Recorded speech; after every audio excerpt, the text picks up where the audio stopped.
तो अमेरिका और ईरान के बीच 3 महीने से जारी तनाव को कम करने की दिशा में बड़ी सफलता मिल सकती है। नमस्कार, मैं हूं नीलू। लेकिन वो सफलता मिलेगी कैसे? क्योंकि एक तरफ तो हमले हो रहे, दूसरी तरफ बातचीत हो रही है। लेकिन अब 60 दिनों का फॉर्मूला एक तय किया गया है अमेरिका और ईरान की तरफ से। तो बात आज इस 60 दिन के फॉर्मूले पर भी कि बात सही दिशा में आगे बढ़ेगी, क्या यहां से तनाव कम होगा, युद्ध खत्म होगा, या फिर जिस तरह के हमले एक दूसरे पर पिछले कुछ दिनों में हमने देखे वो जारी रहेंगे। तो दोनों पक्ष 60 दिनों के लिए बताया जा रहा है कि अब तैयारी कर चुके हैं, एक समझौते पर पहुंचने की तरफ आगे बढ़ आए हैं। हालांकि अभी इसे अमेरिकी राष्ट्रपति डोनाल्ड ट्रंप और ईरान के सुप्रीम लीडर मुस्तफा खामनेई से मंजूरी नहीं मिली है। इसके पहले अगर बात की जाए, गुरुवार को आई रिपोर्टों में कहा गया था कि अमेरिका और ईरान के वार्ताकार, यानी कि जिनके बीच बातचीत हो रही है, युद्ध विराम को आगे बढ़ाने के लिए एक समझौता ज्ञापन पर सहमति बन गई है। लेकिन उसके बाद शुक्रवार सुबह सुबह खबर आ गई कि देखिए अमेरिका के एक विमान को उड़ा दिया गया। तो उस पर बात करेंगे, विस्तार से बात करेंगे। लेकिन आपको बताएं कि 2 अमेरिकी अधिकारियों का हवाला देते हुए एक्सियोस ने अपनी रिपोर्ट में बताया कि प्रस्तावित समझौता 60 दिनों तक प्रभावी रहेगा। यानी जो समझौता होगा वो 60 दिनों के लिए प्रभावी होगा और कोशिश की जाएगी कि जितनी भी डीलें ईरान और अमेरिका के बीच हो रही है, जो डील हो रही है, वो इन 60 दिनों में पूरी तरह से लागू हो जाए। इनका मकसद युद्ध को रोकना होगा, अमेरिकी नेवी की नाकेबंदी को खत्म करना होगा और हॉर्मूज, जो कि सबसे बड़ा संकट पूरी दुनिया के लिए बना हुआ है, उस स्ट्रेट ऑफ हॉर्मूज को फिर से खोलना होगा। और इसके साथ ही ईरान के परमाणु कार्यक्रम पर एक अंतिम समझौते को लेकर बातचीत भी शुरू हो जाएगी। देखिए, यह समझौता अभी तो फिलहाल अधर में लटका हुआ है, क्योंकि दोनों तरफ से, यानी कि मुस्तफा खामनेई और इधर अगर डोनाल्ड ट्रंप की बात की जाए तो उनकी तरफ से कोई सिग्नेचर नहीं हुआ है या फिर समझौते पर हामी नहीं भरी गई है। अभी बातचीत हो रही है और कहा जा रहा है कि सकारात्मक तौर पर यह बातचीत आगे बढ़ रही है। अब अगर यरूशलेम पोस्ट की बात की जाए तो बताया गया कि उनके सूत्रों के हवाले से कि ईरान के सर्वोच्च नेता यानी कि मुस्तफा खामनेई ने इस समझौते को मंजूरी अब तक नहीं दी है। यानी बातचीत चल रही है, लेकिन अंतिम मुहर तो मुस्तफा को ही लगाना है। इसीलिए उनकी तरफ से किसी तरह से कोई हामी इस पर नहीं भरी गई है। इसी वजह से बताया जा रहा है कि राष्ट्रपति ट्रंप ने भी इस पर अभी तक सहमति नहीं जताई है। यानी उनका कहना है कि जब पूरी तरह से ईरान सहमत हो जाएगा तो उसके बाद ट्रंप देखेंगे कि क्या उनकी तरफ से अगर सहमति हो गई है तो फिर अपनी तरफ से कदम आगे बढ़ाएंगे।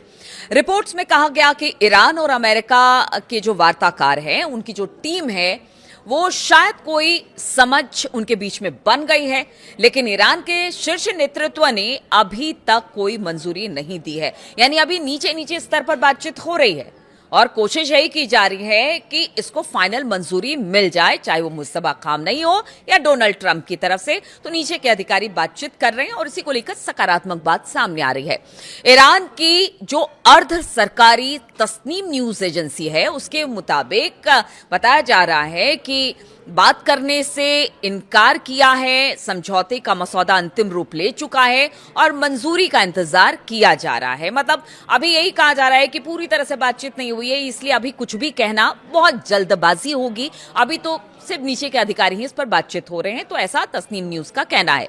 तस्नीम न्यूज से बातचीत करने वाली टीम के करीबी के सूत्रों के हवाले से बताया गया है कि अगर किसी समझौते का मसौदा पक्का होता है तो फिर उसे पाकिस्तानी मध्यस्थों के साथ साझा किया जाएगा। क्योंकि आपको बता दें कि, और आपको याद भी होगा कि पाकिस्तानी ही मध्यस्थता कर रहे ईरान अमेरिका के बीच में, इसलिए अगर किसी तरह से ईरान सहमति देता है इस मध्यस्थता के लिए और उनको सारे प्लान्स पर लगता है कि नहीं बात आगे बढ़नी चाहिए, तो पहले उसे पाकिस्तान के आगे रखना पड़ेगा और फिर उसकी घोषणा की जाएगी।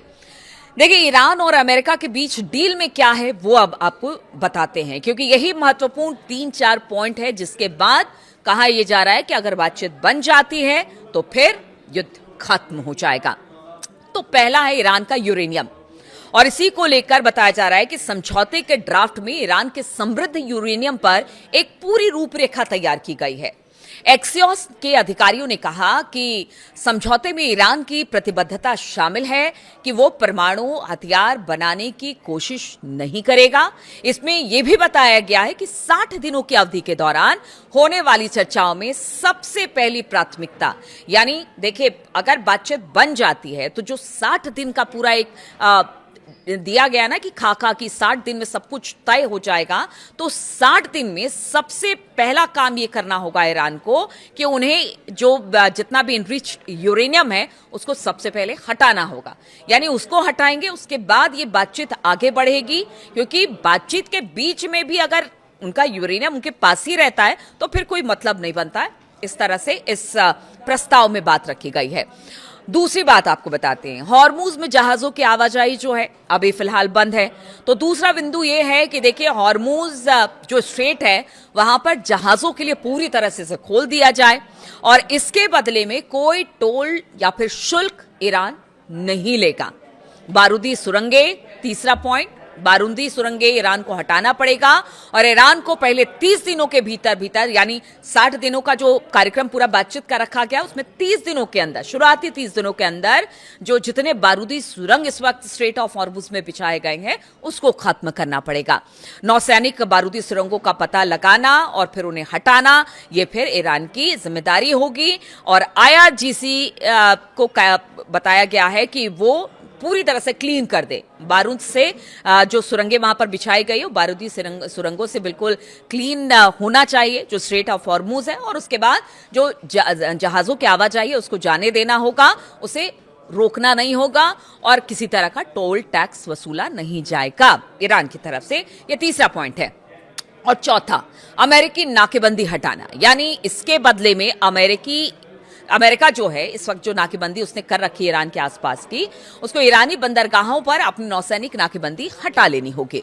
ये राहत चरणबद्ध तरीके से दी जाएगी, यानी एक के बाद स्टेप बाय स्टेप बातचीत के दौरान ही ये सारी चीजें हटती हुई नजर आएंगी, ऐसा इन बिंदुओं में और ऐसा इस समझौते में कहा गया है।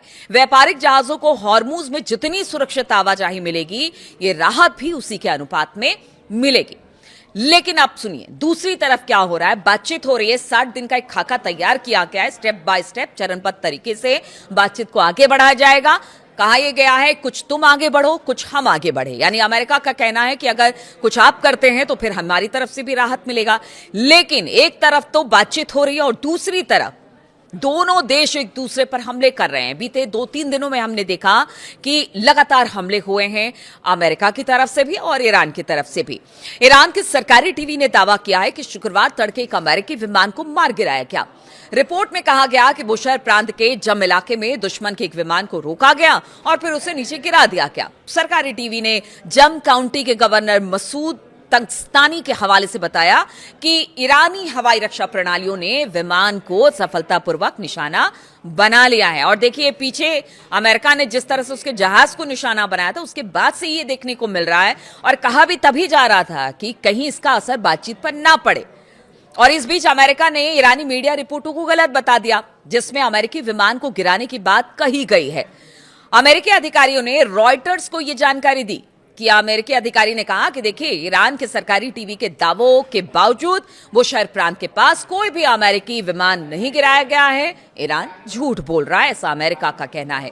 उधर ईरान की जो अर्ध सरकारी तस्नीम न्यूज एजेंसी है उसकी बात की जाए तो तंगस्तानी के हवाले से बताया कि आज रात की घटना में एक दुश्मन विमान को मार गिराया गया। गवर्नर ने यह भी कहा, यह गवर्नर की बात है, अमेरिका कह रहा है हमारा कोई विमान नहीं गिरा है, लेकिन गवर्नर कह रहे हैं कि शहर में हालात सामान्य हो गए हैं, एक विमान को गिराया गया है। और यह घटना ऐसे समय में सामने आई है जब इस बात के संकेत मिल रहे थे कि अमेरिका और ईरान के बीच तनाव खत्म हो रहा है, बातचीत हो रही है, डील पर सहमति बन रही है।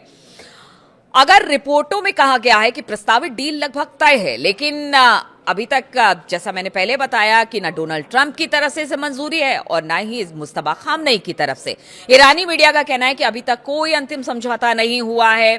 और इसके पहले अमेरिका ने गुरुवार सुबह तड़के, जिस तरह मैं पहले बता रही थी कि शुरुआत अमेरिका की तरफ से किया गया और उसके बाद ही ये देख रहे हैं एक दूसरे पर हमला हो रहा है, तो अमेरिका ने गुरुवार के बताया जाता है कि गुरुवार सुबह तड़के ईरान पर हवाई हमले किए और इन हमलों में ईरान के बंदरगाह शहर बंदर अब्बास पर मिलिट्री ठिकानों को निशाना बनाया गया। अमेरिका ने कहा कि इसमें ईरान की तरफ से ड्रोन हमले के जवाब में यह कार्रवाई की गई थी। स्ट्रेट ऑफ हॉर्मुज में भी उन्होंने कहा था कि बारूदी सुरंगें बिछाने का प्रयास ईरान की तरफ से हो रहा था, तब हमने अपने बचाव में यह हमला किया है। तो इसे क्या माने? अब देखिए, IRGC का कहना है कि हमला करोगे तो हमला हम करेंगे, और इसी को लेकर आज ये दावा किया गया कि एक अमेरिकी विमान को गिरा दिया गया है। लेकिन आप अब समझिए कि एक तरफ बातचीत हो रही है, 60 दिन का एक प्लान तैयार किया गया और दूसरी तरफ हमला हो रहा है। तो क्या ऐसे में आप मान के चलेंगे कि ये बातचीत बहुत जल्द वाकई बातचीत को लेकर किसी नतीजे पर पहुंचा जा सकता है, या बातचीत की आड़ में ये सब कुछ हो रहा है कि इनडायरेक्ट वे में हम अपने बचाव कर रहे हैं, इसलिए हम एक दूसरे पर हमला कर रहे हैं? ऐसे में बातचीत कैसे आगे बढ़ेगी? हालांकि बातचीत को सकारात्मक बता रहे, चाहे वो ईरान हो चाहे वो अमेरिका हो, लेकिन अगर इसी तरह से हमले होते रहे तो बातचीत कितना सकारात्मक होगा, सबकी निगाह इसी पर रहेगी। मेरी भी निगाह इस पर बनी रहेगी। बहुत बहुत शुक्रिया मेरे साथ इस वीडियो में शामिल होने के लिए।